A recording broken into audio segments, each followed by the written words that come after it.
decided to play my drums for you because I thought watching me meditate would be really, really boring. Welcome to my first installment of my video blog.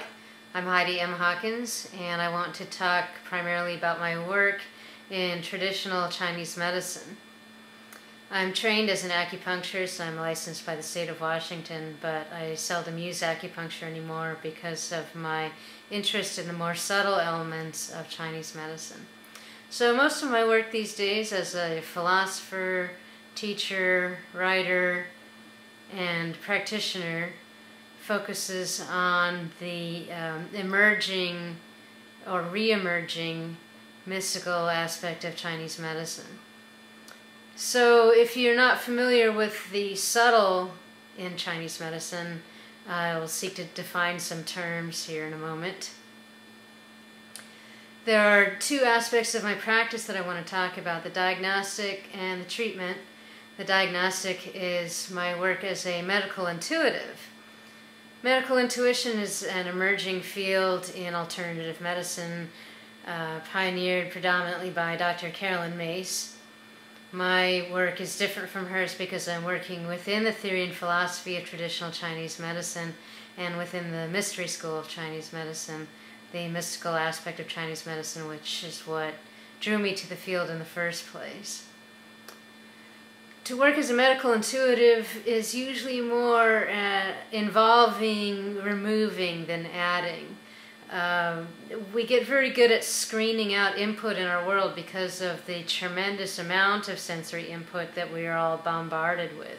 So we tend to put up screens and not notice, to block out input, to try to reduce our input. And in that process, we tend to perceive more or less the same things as each other. So if a person wants to perceive things that are usually below the perception of most people and also too subtle to show up on most mainstream medical tests, it means taking away a lot of the screening mechanisms. It means learning to get into a meditative state, if you will, and relax one's mind in order to gather information, which is right there, but we tend to not perceive it because it's subtle, and we screen it out by screening out lots of other information. So through a great deal of meditation practice and guidance, I developed my own way of perceiving subtle things in people's health. This does not, it's not limited to physical health, though that's usually what brings a client in through the door, is a physical complaint, something that is obviously bothersome to them, but that nobody's been able to get to the source of. So looking for the source often means looking into the subtle, the emotional aspects, the psyche, subtle things that don't show up on more routine sorts of tests. So that's kind of what I built my reputation on, is being able to get at information which most people are not able to perceive, and then to explain and describe my perceptions in the way that my client will understand. That's the first part. And then the second part of treatment, of course, is the actual treatment. How do we solve these problems? Here's the problem, now what do we do about it? Get to the deepest root of the cause, get to the source, and then you're much more likely to resolve a problem in a lasting way. So it doesn't necessarily require force to solve a lot of our problems, and we've gotten ourselves in a lot of trouble with force in this world. So often a non-force, painless, forceless treatment can actually do a lot of good and can get us thinking outside of a lot of the problems in our world, thinking beyond the very forceful solutions which are sometimes being applied in our world. So to treat with medical Qigong, this isn't very well known in the West. Qigong is well known in China, and there are thousands of forms of Qigong, so it gets a little difficult to try to explain what Qigong actually is. Tai Chi is a very well-known form of Qigong, which involves slow, graceful movements, somewhat like a martial art. That's a layperson's form. A layperson can then learn to do Tai Chi to improve or maintain their health. It's a form of exercise. It's not really a medical form. The medical form that I practice is a professionally based form. So it took me years to develop it and learn to practice it skillfully.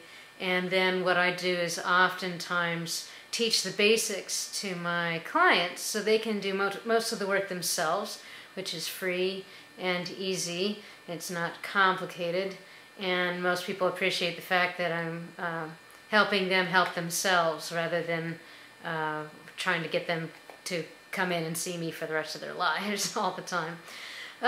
So the basics can be learned by most people, and then my job I see as more of a consultant or a guide to help people understand and apply what I'm teaching them, and to help them solve the trickier problems and help them learn to solve the easier problems themselves to keep the costs minimal. And also, I believe it's best to teach someone to help themselves whenever possible, whenever they're motivated, rather than, you know, me fixing anybody. I don't think my job is to fix anybody, but to educate people.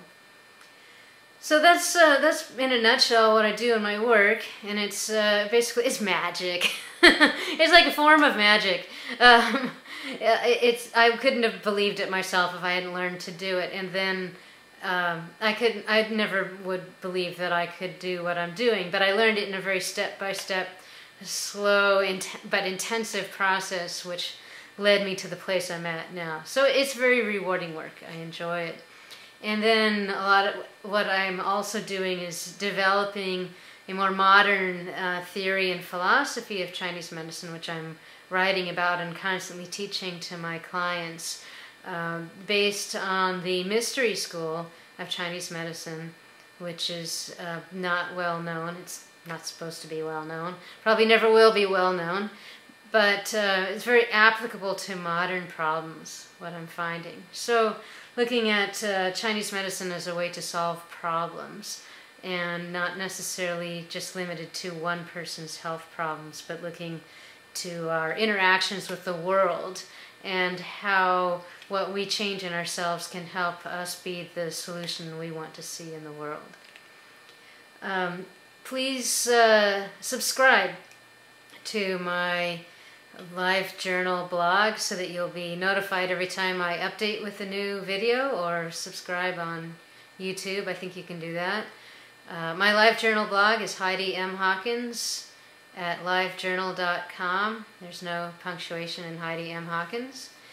And please come back again and watch my next video blog. And also, if you go to the live journal blog, you can comment and ask questions, and that will help me be directed in certain directions, what people want to hear more detail about.